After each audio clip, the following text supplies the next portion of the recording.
Muy bien, aunque fue una presidencia corta por decisión propia de él, lo que hicimos con el grupo generacional institucional de las Fuerzas Armadas fue devolver la democracia al país. Fue nuestro intento más claro y más importante. El general Padilla se comprometió a devolver la democracia al país y se convocó a elecciones. El primer decreto de su gobierno, el 24 de noviembre del 78, fue precisamente convocando a elecciones en un plazo de 6 meses.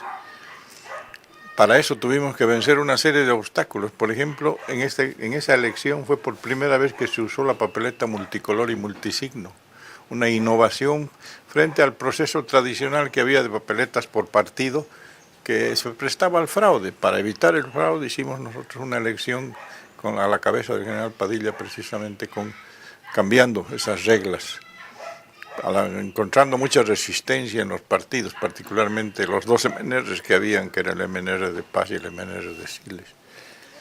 También hicimos otras cosas muy importantes para el país, un sistema nacional de planeamiento. Yo era ministro de planeamiento de ese gobierno, y firmamos acá en la Plaza 24 de septiembre el decreto para dar inicio a la construcción del aeropuerto internacional de Viru, venciendo muchas resistencias, pero que se hizo una realidad muy importante para Santa Cruz. ¿Qué tipo de resistencia general había en ese momento?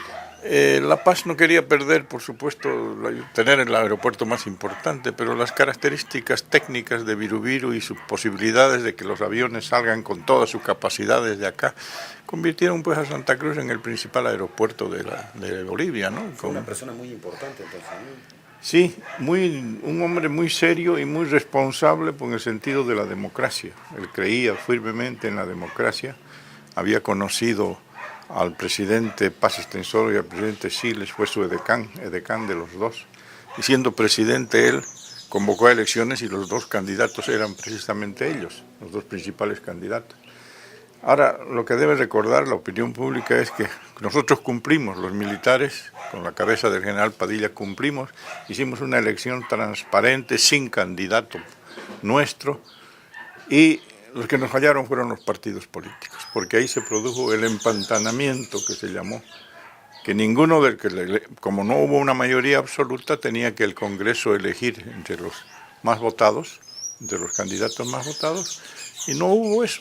Se trancó la elección varios días, votaban en el Congreso y nos venían a decir qué hacemos, y decimos, vayan ustedes a seguir votando, ustedes son los que tienen que decidir, nosotros queremos irnos. A la cabeza con el general decíamos, vámonos, nosotros no queremos cumplir nuestra palabra.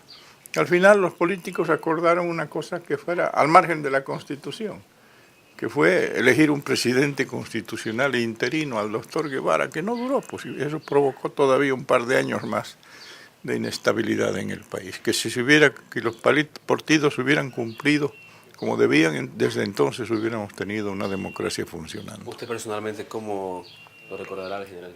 Lo recuerdo como una persona que me dio su confianza, particularmente para que yo trabaje con él como ministro de Planeamiento, junto con ese grupo de oficiales jóvenes que habíamos insistido desde el año 74 en que se hagan elecciones en el país y que las Fuerzas Armadas retornen a su función constitucional. ¿Cuánto tiempo duró en el poder? 10 meses.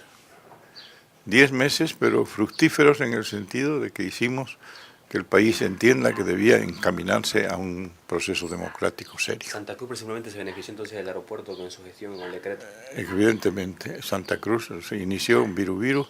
Tuvimos otros trabajos más importantes también, pero creo que lo más destacado es Viru.